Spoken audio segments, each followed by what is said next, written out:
Olá, a Rádio Nacional da Amazônia recebe pela primeira vez para uma entrevista exclusiva o presidente da República, Jair Bolsonaro. Presidente, eu queria muito agradecer a presença do senhor, falando para todas as emissoras da Rádio Nacional da Amazônia, uma das rádios mais tradicionais do país, que queriam muito ouvir uma mensagem do senhor. Eu fico muito feliz pelo convite, né? Eu poderia ter feito já dezenas de entrevistas, o tempo não nos permitiu, mas eu acho que agora o momento se faz necessário, até para esclarecer a população, em especial os amazônicos, do que está acontecendo com o Brasil e também demonstrar cada vez mais para eles o quanto a Amazônia é importante para todos nós e quanto ela é cobiçada também pelo mundo todo. Presidente, eu queria primeiro começar perguntando como é que o senhor está, né? O senhor esteve internado, passou por aí um problema de saúde, está tudo bem? Eu estou bem, 100%. Tive uma obstrução intestinal que foi agravada com a crise de soluço, só quem já teve soluço por vários dias consecutivos, né, sabe o que é isso. E fui para São Paulo para ser submetido a uma cirurgia. Graças a Deus, o quadro evoluiu durante o próprio voo e no dia seguinte sinalizou para não mais fazer a cirurgia. Agora, isso tudo em função daquela facada que recebi em setembro de 2018 por um filiado do PSOL. Tá, o elemento está preso, mas até hoje protegido por parte da Justiça brasileira, em especial o seu sigilo telefônico, de modo que as investigações não avançam. Mas, graças a Deus, eu estou bem e, se Deus quiser, vou cumprir essa missão até o último dia. Tá joia, presidente. Vamos começar com uma notícia que está mais quente, mais recente, né? O Congresso aprovou agora, dentro da LDO, 6 bilhões de reais para o fundão, que agora vieram para a mão do senhor, vetar ou não vetar. O senhor já tomou uma decisão? Como é que o senhor viu essa aprovação? Bem, primeiramente, o valor é astronômico, mais 6 bilhões de reais para se fazer campanha eleitoral. E eu nunca gastei dinheiro com campanha política, né? O mínimo que eu gastei. Até em 2014, a JBS depositou na minha conta, via partido, 200 mil reais. Eu devolvi esse dinheiro e peguei o dinheiro do fundo partidário daquela época, que o fundo daquela época não era o fundão, é um fundo que sempre os partidos tiveram. 6 bilhões. Imagina na mão do ministro Tarcísio o que poderia ser feito com esse dinheiro. Poderia, por exemplo, ter que concluir Porto Velho, Manaus, que é o anseio da população do Amazonas. Então, a bancada do Amazonas, a bancada de Rondônia, com toda certeza, poderiam, né, até sugerir isso aí. Nós poderíamos recapear uma parte considerável da malha rodoviária do Brasil, com esse dinheiro nas mãos do Tarcísio, como concluir pontes. Quando você fala em ponte, você diminui o tempo de percurso e diminui também o custo. Que, por exemplo, só na região do Abunã, em Rondônia, onde foi feita uma ponte, a balsa, né, deixou de faturar 100 mil reais por mês, ou melhor, por dia. Era uma questão astronômica. Se esse recurso vai para a mão do ministro Rogério Marinho, do Desenvolvimento Regional, você pode concluir as obras de água para o Nordeste. Então, é uma cifra enorme, que, no meu entender, está sendo desperdiçada, né? Caso ela seja sancionada, posso adiantar para você que não será sancionada, que, afinal de contas, eu tenho que conviver em harmonia com o Legislativo. E nem tudo que eu apresento ao Legislativo é aprovado, e nem tudo que o Legislativo aprova, vindo deles, eu tenho a obrigação de aceitar por lá de cá. Mas a tendência nossa é não sancionar isso aí em respeito ao trabalhador, ao contribuinte brasileiro. E aí o senhor pretende vetar? Sim, a ideia nossa é vetar esse dispositivo aí. Agora, o senhor falou que das obras, né, que os ministros poderiam fazer com esse dinheiro. O senhor tem viajado bastante, né, acompanhando essas viagens dos ministros para a inauguração de obras. Eu queria que o senhor falasse um pouquinho desse contato mais direto com a população. O que o senhor tem ouvido de feedback das pessoas? Só quem está no meio do povo sabe o que ele sente e entende as suas necessidades. Isso eu tenho feito com bastante constância. Então, nessas obras, né, nessas inaugurações, a gente ouve a população do que eles precisam. Por exemplo, numa das paradas inopinadas que eu fiz na cidade de Missão Velha, Ceará, em setembro do ano passado, é um município com mais ou menos 25 mil habitantes, um município cuja economia local é banana. Então, é um município pobre, no interior do Ceará. Me pediram uma agência bancária que não tinha. Então, o que aconteceu na semana passada? O Pedro Guimarães da Caixa Econômica Federal inaugurou essa novíssima e única, né, agência bancária da cidade. Isso ajuda em muito a economia da região. Foi uma festa na cidade, infelizmente eu não pude comparecer. Então essas andanças servem para isso, é sentir a população. Como eu gostaria que governadores e prefeitos, né? Prefeitos eu não conheço muito, posso me equivocar aqui, mas governadores fizessem aquilo que eu faço, né? E realmente, ao sentir a necessidade da população, poderia mudar alguma coisa da sua forma de administrar o Estado. Por exemplo, pandemia. Tem muitos governadores que fecharam tudo, destruíram empregos, em especial na informalidade. Nós somos mais ou menos 38 milhões de pessoas no Brasil que viviam do dia a dia. Muitos trabalhavam de manhã para comer de noite, perderam tudo. Se não é o auxílio emergencial por parte do governo, essas pessoas estariam condenadas aí até a morrer de fome. Então, ao você sentir a necessidade da população nessa viagem, você toma medidas por lá de cá. E deixe bem claro, né? A região que mais recebe Bolsa Família, proporcionalmente, é a região Nordeste. Nós estamos falando basicamente aqui para a região Norte. Agora, uma região Norte também é uma área com em torno de 25 milhões de pessoas que vivem na Amazônia que necessitam do apoio do governo. E nós fazemos a nossa parte. E nós gastamos de auxílio emergencial em 2020 mais que 10 anos de Bolsa Família. Então, o governo, ao contrário do que falo, né, que a gente não tem coração, a gente tem um olhar muito específico e voltado para os mais necessitados. Agora, presidente, o senhor falou da pandemia, que eu acredito que o senhor nunca imaginou, acho que o mundo, né, que enfrentaríamos um momento como esse que foi o surgimento da Covid-19. E o senhor acabou tendo que também mudar totalmente os planos, né? Eu acredito que o senhor tinha para o seu mandato.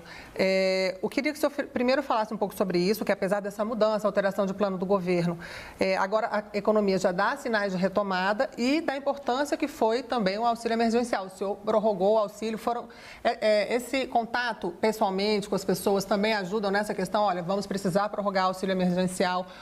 Vai vir também aí um novo plano seria um novo Bolsa Família que o ministro João Roma anunciou também na Voz do Brasil. É por aí que o governo vai caminhando para essa retomada, que o Brasil já está retomando, se recuperando economicamente? Primeiramente, você pode ver, 2020 foi o ano da pandemia, né, de março a dezembro. Nós terminamos dezembro com mais empregos formais do que dezembro de 2019.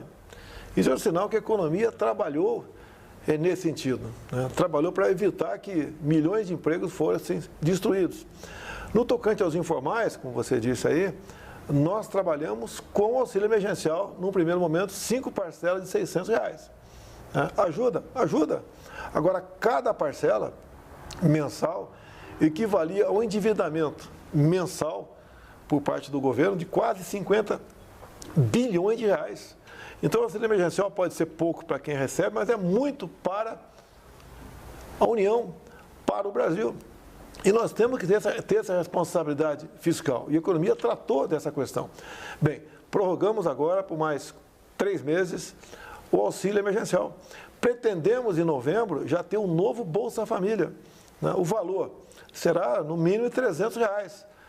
Hoje em dia, a média do Bolsa Família equivale a R$192. Vamos passar isso para R$300. É um pouco mais de 50% de reajuste. Esse dinheiro vem de onde? Vem dos pagadores de impostos, que eu tenho que ter responsabilidade com esse dinheiro. Gostaria de dar mais. Agora, paralelamente a tudo isso, também tivemos a questão da inflação.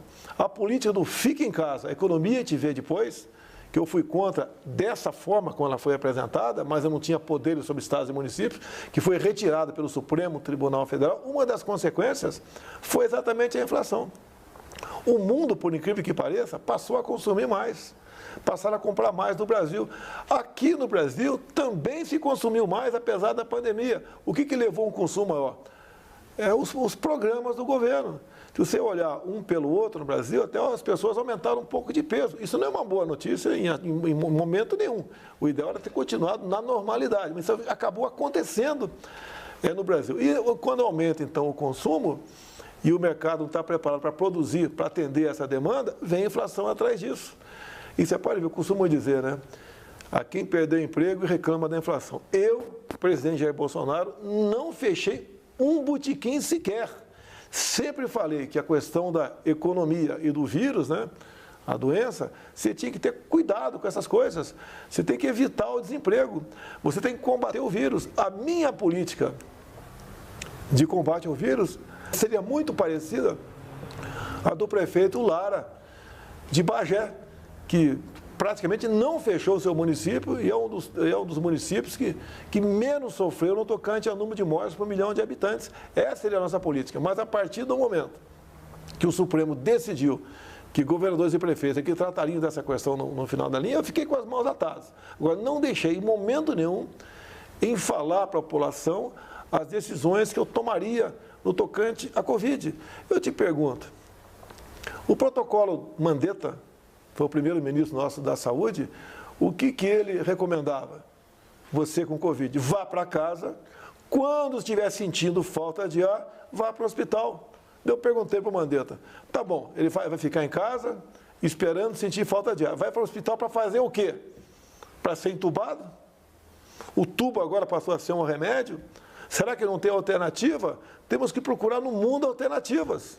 Não tem, até hoje em dia, remédio com comprovação científica. Assim como o chá da minha vovó, que eu já tomei, não tinha comprovação científica.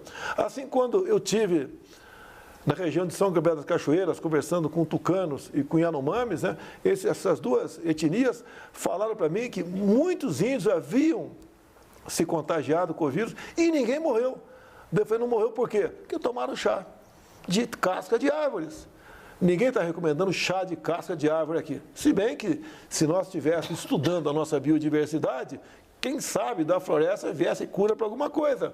Porque esses seres humanos que estão lá sobreviveram ao longo de milhares de anos. E a minha política em si era completamente diferente da do Mandetta. Tá? Agora, apareceu no Brasil, sim, em conversas com autoridades sanitárias, com embaixadores que estão em outros países, por que está morrendo menos gente? Apareceu a hidroxicloroquina. Eu tomei hidroxicloroquina, no dia seguinte estava bom.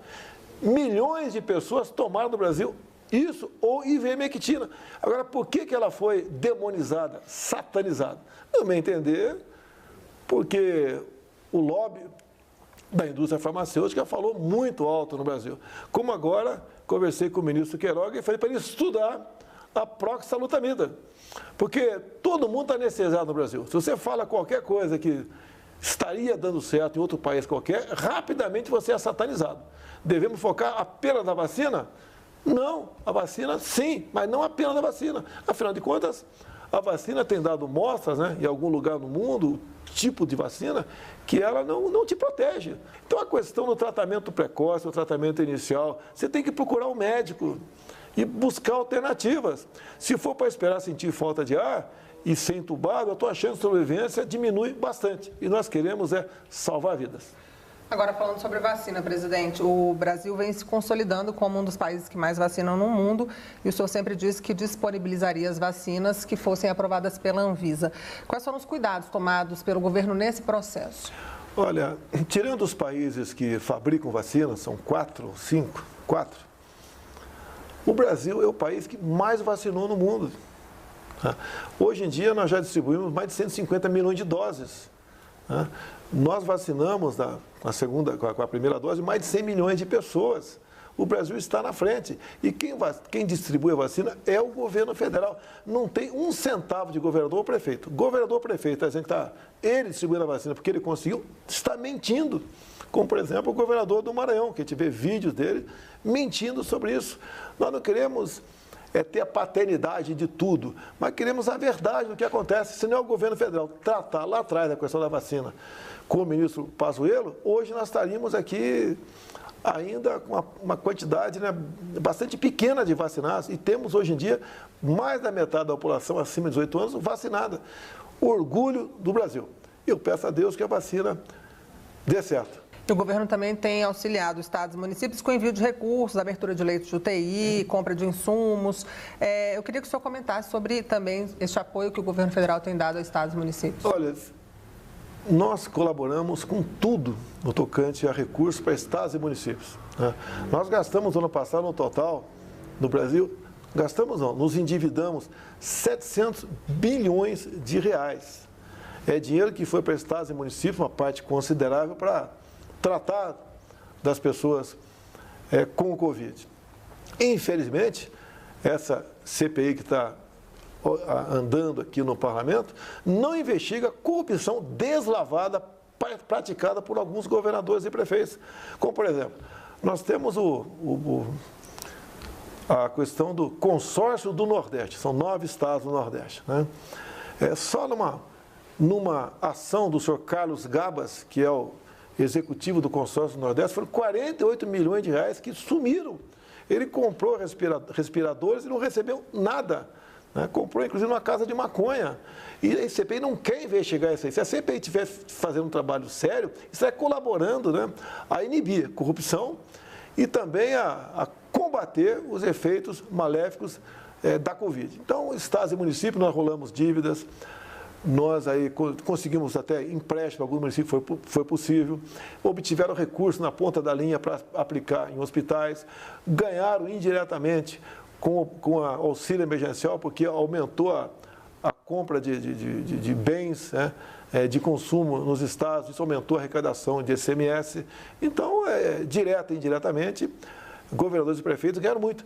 Você sabia que pela primeira vez na história, não tive conhecimento até agora, né, todos os servidores públicos tiveram os seus respectivos 13º pagos, coisa rara, eu acho que nunca aconteceu no Brasil, graças ao quê? À ação do governo federal. Então, o governo federal faz a sua parte e não fica cacarejando, né? Como você pode ver, a primeira vez estou conversando com vocês, eu podia falar todo dia aqui, é a primeira vez que estou conversando com vocês. Estamos fazendo a nossa parte, estamos trabalhando, e aqui em Brasília, uma outra autoridade não nos atrapalhasse, o Brasil estaria muito melhor. Presidente, vamos mudar um pouquinho de assunto, vamos falar sobre a internet. Recentemente, o governo lançou a internet 5G e também o Ministério das Comunicações tem levado a internet para os lugares que ainda não tem, né? Levado para as praças, para as escolas. As pessoas que nos escutam dos lugares mais distantes, que ainda não têm internet em casa, podem ficar tranquilas que a ideia é que a internet chegue para todo o Brasil? Eu não vou falar todo o Brasil. Tem país pelo mundo que não tem internet em todo o seu território. Mas estamos trabalhando nesse sentido. Nós tínhamos um satélite que era caríssimo para nós e não era utilizado. O Marcos Pontes conseguiu desembaraçar isso junto ao Supremo Tribunal Federal. Hoje temos um programa de internet nas escolas, né? Se eu não me engano, mais de 40 pontos de internet em escolas foram disponibilizados, em especial região Norte e Nordeste. Que a internet, realmente, sem ela, você não tem como acompanhar o progresso de um país. E você pode ver, quando eu estive há poucos meses em São Gabriel da Cachoeira, e estive lá no pelotão de fronteira Maturacá, conversei com os Yanomamis e com os tucanos, né? Eu perguntei separadamente, o que vocês querem? A resposta foi exatamente idêntica, queremos internet. Falei com o Fábio Faria, no mês seguinte já tinha internet lá. E a internet, então, é algo que nos liberta. Você pode ver, eu só me elegi presidente da República graças à internet. Se dependesse da grande parte da mídia que existe por aí, não teria chegado, porque as mentiras, as narrativas, são fabricadas a todo momento. Você sabia que eu sou taxado de corrupto pela CPI sem ter gasto R$1 com a vacina da Covaxin? É assim que funciona grande parte da mídia. Você tem que combater isso. Combate como? Com verdade, através das mídias sociais.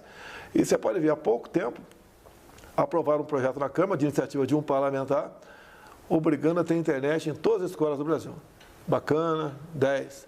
Só que tinha um custo de mais de 3 bilhões de reais. E se eu sanciono um projeto sem que o autor da proposta aponte a fonte de recurso, eu estou em curso em crime de responsabilidade. Fui obrigado a vetar. Daí eu sou criticado que eu não quero internet nas escolas. Não é verdade. Agora, quem apresenta o projeto é que tem que dizer de onde vem o recurso para tal. É a mesma coisa, bacana, né? Se eu, por iniciativa de um parlamentar, apresenta um projeto para pagar melhor uma determinada categoria de servidor público. É bacana, eu sou obrigado a vetar aqui. Agora, se eu não vetar, eu estou em curso em crime de responsabilidade. O deputado e senador pode votar o que ele bem entender, sim ou não votar. Se eu sancionar, né, ou vetar algo, eu posso responder por um crime, no caso, crime de responsabilidade previsto no artigo 85 da Constituição. Então, a internet está crescendo, está andando, vem o 5G aí, no primeiro momento vai ser para os grandes centros, e o Brasil cada vez mais está se integrando com o mundo pela internet. Presidente, para finalizar, eu queria que o senhor desse um recado para o pessoal da Amazônia, né? A Rádio Nacional da Amazônia chega, tem um alcance enorme, chega até no Japão, nossas ondas de rádio, e a gente tem um público muito fiel lá, e eu queria que o senhor falasse especificamente para eles. Amazônia, né? A nossa região amazônica é maior que a Europa Ocidental. É uma área enorme. Lá acontece ilícitos também. Por exemplo, quando se fala em queimadas, uma parte considerável é o caboclo ou indígena que toca fogo na sua roça todo ano. E nós somos massacrados pela mídia internacional e pela mídia nacional também, mas de forma covarde. Tá? Nós tentamos, no final de 2020, aprovar um projeto de regularização fundiária. Fomos boicotados pelo presidente da Câmara naquela época, né? E o projeto não foi para frente. Estamos agora em negociação com a nova mesa diretora e está avançando bastante isso aí. Você, fazendo a regulação fundiária, você tem como saber o CPF de quem porventura desmatou ou tocou fogo naquela área. Você começa a amenizar a esse problema. Mas a mídia internacional bate na gente, porque nós somos um concorrente, por exemplo, para a França, no tocante às commodities, à produção. E nós, né, temos que lutar com os meios que nós temos para mostrar o que é a Amazônia. Bem, a Amazônia é uma região também riquíssima. Você pega o mapa metalogenético, que tem os metais, né? Cada metal tem uma coloração. Você vai ver o que tem embaixo da terra. A região de Roraima, por exemplo, né? Estado do Amazonas, vai divisa ali, é uma área fantástica em riquezas e minerais. Não é à toa que Roraima praticamente perdeu a sua viabilidade econômica pela quantidade, né, pela extensão territorial com demarcação de terras indígenas. Né? Não é justo você reservar uma área 2 vezes o tamanho do estado do Rio de Janeiro para 10 mil índios. Não é razoável. Bem, agora por que essa ganância, né? Essa indústria de demarcações de terras indígenas que começou ali basicamente no início dos anos 90? É porque o governo Sarney, né, bem intencionado que foi, e lançou um projeto que nos orgulha a todos, juntamente com o então ministro Leônidas Pires Gonçalves. Projeto Calha Norte. Era colocar pelotões de fronteira, né, na fronteira, obviamente, do Exército Brasileiro, com toda a infraestrutura, Caixa Econômica, Polícia Federal, IBAMA, FUNAI, para que você pudesse, então, a partir desses pelotões de fronteira, criar novas cidades, vivificar a fronteira. Bem, o mundo lá fora viu isso, não gostou. Potencializou a demarcação de terras indígenas. E hoje em dia nós temos quase a nossa fronteira toda inviabilizada para isso. Só está viva porque existe um pelotão do Exército, que o resto das outras instituições que iriam para lá acabaram não indo. Porque é muito fácil você manter um militar no local, você não vai manter um servidor público lá. Ou quando muito, você vai mantê-lo por pouco tempo. O que nós estamos fazendo para reverter isso aí? Eu vou falar, não é segredo, até porque quem tem interesse na Amazônia, em especial o pessoal de fora do Brasil, já toma medidas para anular isso aí. Temos um projeto que eu pedi para o ministro Bento, das Minas e Energia, para fazê-lo. O que basicamente esse projeto diz? Diz que o índio pode fazer na tua terra o que um fazendeiro do lado faz na dele. Algum problema? O índio vai poder garimpar, ele pode, se abrir uma estrada na terra dele, ele vai poder cobrar pedágio lá, um pedágio legal na terra dele. Você vê, hoje em dia, nós temos um problema com índios, né, para levar o linhão de Manaus para Boa Vista. Enquanto isso a gente não consegue realizar, nós, todos brasileiros, pagamos por ano de subsídio mais de R$1 bilhão para que o povo de Roraima tenha energia elétrica na sua região. Né? O índio vai poder fazer PCHs, pequenas centrais hidrelétricas. Os índios vão poder plantar na tua terra, como hoje em dia os parecis plantam lá em Mato Grosso, os baiqueris também plantam, os caiapós começaram a plantar, os yanomamis e os tucanos começaram a plantar também. É bastante pequena essa atividade, mas começaram, não tinham nada disso. Uma parte considerável dos índios me tem com uma pessoa de bem, estão vibrando com a possibilidade de aprovar esse projeto para dar dignidade a eles. O índio é igualzinho você, igualzinho eu. Não tem diferença entre nós. Agora, eles querem a liberdade, querem a dignidade. Você só dá por aí. Não fazer como os governos anteriores sempre fizeram, manter o índio num espaço aí delimitado, como se fosse um ser num jardim zoológico. É injusto você fazer isso com o índio. E tem índio que você conversa com ele, tá? Ele já está tão evoluído que é igualzinho de nós. Isso tem que chegar nas comunidades, nós estamos fazendo o possível para que isso aconteça. Nós temos hoje em dia um presidente da FUNAI, o Xavier, que é policial federal, que faz um trabalho excepcional nessa área. Você vê também, né, fora dos índios. Nós estamos distribuindo aqui títulos da reforma agrária. Em 2 anos de governo, nós distribuímos mais títulos que os últimos 20 anos. Você está dando liberdade, uma carta de euforia, né, ao pessoal que era escravizado pelo MST. Nós potencializamos a questão de armas do Brasil. Todas as ditaduras foram precedidas de campanha de desarmamento. Eu estou fazendo uma campanha de armamento. Você não vê mais o MST invadindo terras no Brasil. Imagine você, teu pai, teu avô, né? Tem uma propriedade grande e, de repente, você vê o MST invadindo, tocando fogo, matando a criação tua. Então, com as armas, nós conseguimos, em parte, conter isso. Também tiramos o dia de ONGs que ajudavam o MST. Tá? Do que nós fizemos com o IBAMA, né? Multa tem que aplicar? Tem, mas com critério. Então, obviamente, diminuiu a multagem no campo. Nós também fizemos o quê? Que os gargalos para exportação fossem modernizados. Quando você pega para a BR-163, né, que eram 50 quilômetros apenas, mas que levava em média 10 dias de chuva para um caminhão carregado passar, acabou, o Tarcísio asfaltou isso aí. Então, tivemos esse ganho no campo. E a questão indígena, eles vão indo para o mesmo caminho. Você pode ver quanto o índio pode produzir a mais para o Brasil quando ele tiver na sua plena potencialidade para tal. Hoje em dia, 14%, um pouco mais de 14% do território brasileiro é demarcado como terra indígena. Isso equivale a uma região próxima à região sudeste, São Paulo, Minas, Rio e Espírito Santo. Olha aqui que essas áreas produzem para o agronegócio nosso. Nós podemos, o que essa área produz, podemos dobrar com as reservas indígenas. É o nosso potencial, tá? É a nossa vocação, o agronegócio. Então, essas questões todas que nós tratamos aqui ajudam a região amazônica. O ano passado chegou a ministra Tereza Cristina apavorada conversar comigo. Presidente, nós queremos plantar cana-de-açúcar no estado do Amazonas. Ué, mas qual o problema? Qual o problema plantar cana-de-açúcar no estado do Amazonas? Tem um decreto que proíbe. Tem um decreto presidencial que proíbe plantar cana-de-açúcar no estado do Amazonas. Lá nós sabemos que 80% de tudo é preservado.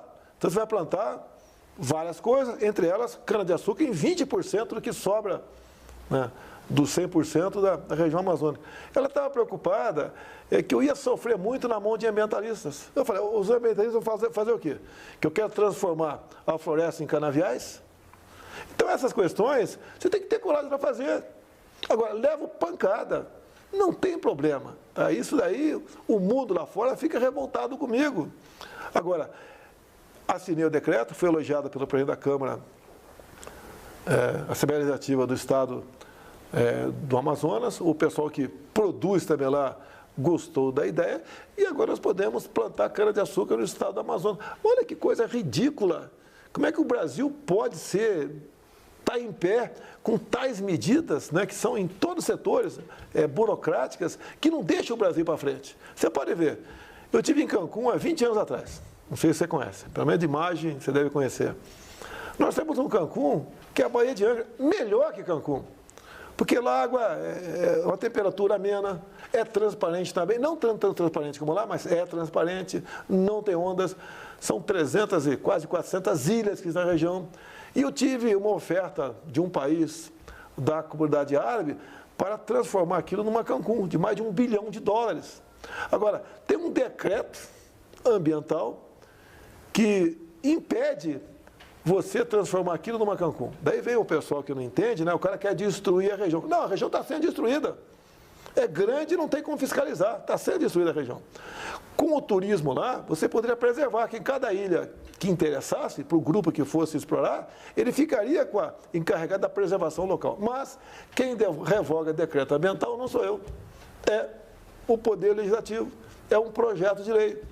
Agora, aprovar um projeto desse não é fácil, que os lobbies de dentro e de fora, ao contrário, são muitos. Agora, o Brasil podia estar crescendo, entre você gastar dinheiro em Cancún, ou um outro ponto qualquer do mundo, você poderia ir para a Baía de Angra e gastar o dinheiro nosso lá, e poderia receber muita gente de fora do Brasil também. Então, estamos conversando com o Arthur Lira, num primeiro momento, para ver se te apresenta um projeto considerando a região de interesse turístico e revogando esse decreto presidencial, se não me engano, é de 88. E podemos desenvolver a região. Você vai pegar Mangaratiba, Angra dos Reis e Paraty, por exemplo. Você vai potencializar economicamente aquela região.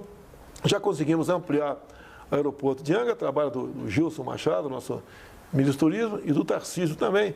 Estão fazendo o possível. E assim fazemos, né, em todo o Brasil. O que nós queremos é melhorar o país. Agora, não é fácil você lutar contra grande parte de uma imprensa que não tem qualquer responsabilidade.